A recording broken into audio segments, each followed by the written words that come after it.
Yes. And I was explaining that in prayer, you pour out your soul to God. You talk to God about the areas of the marriage that are puzzling you, and you call upon Him to help you. Now, at first, it feels funny. It's like you are talking to the air. But the spiritual presence of God is more real than you. Because the spiritual realm rules this physical universe. Yeah.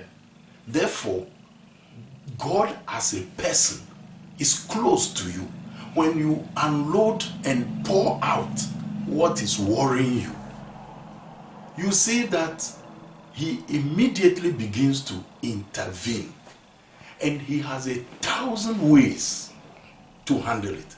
He changes you, He changes your wife, He changes the circumstances, He makes people come up and say things, do things that, solve the riddles and put the jigsaw puzzles in place, because He is spirit. This is what Jeremiah 33:3 says. Call unto me, and I will hear and answer you and show you things, great and mighty things which you don't know of. So if you start that way and the peace comes, then it is good to rope in your spouse. Because when the two of you pray together on the same topics, it dissolves the arguments. And the house stops becoming parliament, two opposing parties fighting. Yes. And you notice that because you are praying, you are both praying about the same topics, the answers that come sort of put you on the same track. And then you can get more of unity. Right. Yes. Those are the things that prayer does. There is more, of course. It removes the hand of Satan from the marriage. Right. Yes. And it brings God more and more to the center. And those are awesome for anyone who tries it. And in fact, I can tell you, myself and my wife and family have been praying together now for the past 36 years. Wow. We pray every morning, we pray every evening. I started praying alone, and she joined me. We're praying together, and one by one, our kids voluntarily started joining us. Now, it's an institution. We pray 2 hours every morning, read a chapter of the Bible. In the evening, we read another chapter of the Bible and discuss our day. And it makes all of us flow, because we pray about common problems, and it has changed my whole family life. Can I say thank you very much for being that open to share your home life with the rest of the world? Because I believe that people are looking for peace, joy, and unity in their marriages. And I believe that one key word that can connect all these things is love. Where there is love, there is life. And I want us to continue discussing this because some thoughts are coming up, and I believe that many are going to be helped by this. The question I want to ask you, if you're viewing this, is that what are you looking for in your marriage? You may not be married. Don't you think that you're looking for a blissful relationship? You know how I look at it? In the whole of a human's life, when you go out to work, you go and watch football, you go to the pub, you go to wherever, everyone, in reality, or we are expecting that you will go back home, a place you call home. And we all believe that that place must be welcoming. So normally we go out and we have a lot of stress. So the ideal would be that when you go home, it's stress-free, where you can really go and unwind and be yourself and let down your guards, and it's like, whoa, it's like you really feel like you're a person. And then when you wake up the following morning, you're fresh and strong to go and face whatever is out there. But you and I will admit that that's not what's happening every day. So if there's a discussion going on here, and there appears to be some important, wise words coming out, don't you think it would be helpful for you to write them down? Come back and listen to them again? Try and see if there's a way you can start on that journey, so that what our senior gentleman is sharing with us that he is now enjoying, even though he didn't have that from the beginning, possibly you could have that. I think in most cases that's how we approach life, isn't it? And I want to really recommend that to you, that your marriage can become enjoyable. It doesn't have to become sour, even if it feels like that, because there are answers.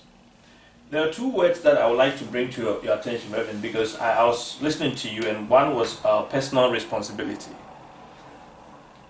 Because you said that when you got married, you noticed that you thought you were a peaceful, patient person and you could handle interpersonal relationships. But when you got married, you noticed that you were really struggling.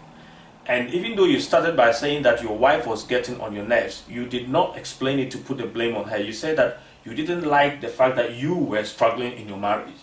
And I love that. So you somehow owned the responsibility for how things should be in the marriage, instead of necessarily blaming. That's what I was hearing, blaming your wife. That even though you felt she was troubling to you, but you said, I wasn't happy with the way I was handling my marriage. And I see personal responsibility there. You know, I make fun that when you pour boiling water on a tea bag, Right. the color of the water is not because of the boiling water. It's because of what is inside the tea bag. Right. Therefore, when people squeeze you Right. and pour boiling water over you, it is what is in you that comes out. You squeeze an orange, orange juice comes out. You squeeze lemon, lemon juice comes out. It is what is inside you which comes out under pressure. I wasn't happy that my wife could provoke me to the point of my losing my temper. That was what was bothering me. Yeah. You see the honesty and the wisdom I was talking about. I mean, look at how beautiful this is. That the awareness that, oh, right, I am very upset with my wife. But why am I upset? Is it because of just what she has done? Or because of my inability to cope and to handle such approaches to interpersonal relationship well? So that is something that I want my viewers to be interested in. For instance, if you like praying, why don't you pray and ask God for the wisdom to understand, Father, what should I do? Instead of saying, what is this woman doing to me? What is this man doing to me? What must I do? The second thing I picked up from the earlier conversation was about unloading. Yes, that's the word. That when you pray, you have the opportunity to unload what is bothering you and eating you up in your relationship. What is making your marriage go sour, your love gets sour. Prayer to God helps you to unload to some place. So the question I want to ask viewers, and I'll come back to Reverend to explain further, where are you unloading the stuff? I would guess that everyone who is struggling in their relationship, where the marriage has become like Parliament House, arguments, like a boxing ring, almost physical battles, there must be a place where you can unload. What are some of the general public, what are some of the things they can do, or places they can go, connections they can have to help them unload? Well, in the African system, we believe a lot in community. Right. So there are elders in the community, there are people you respect, people of integrity, people who have stable, peaceful homes, and whenever you are just... You can't seem to handle it anymore. Yeah. It's best to search for such people and speak with them. Just tell them everything as it is. And they normally give you godly counsel, but even if they don't, just to have someone to pour your heart out to is very, very, it has a healing effect in itself.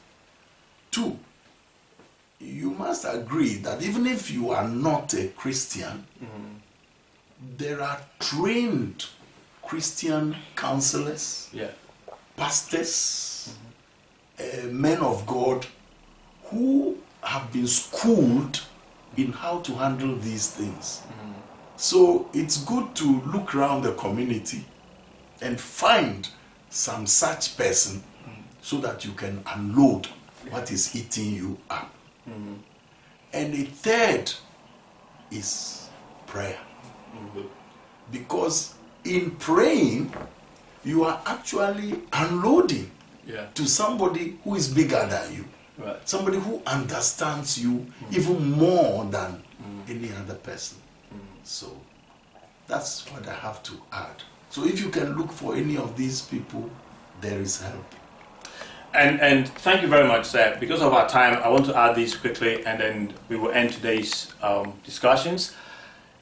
Your local GP, you can go to your doctor and actually share. It has been noted that some people wait too long when the pressures of the home has already eaten them up before the medical and the professional communities know.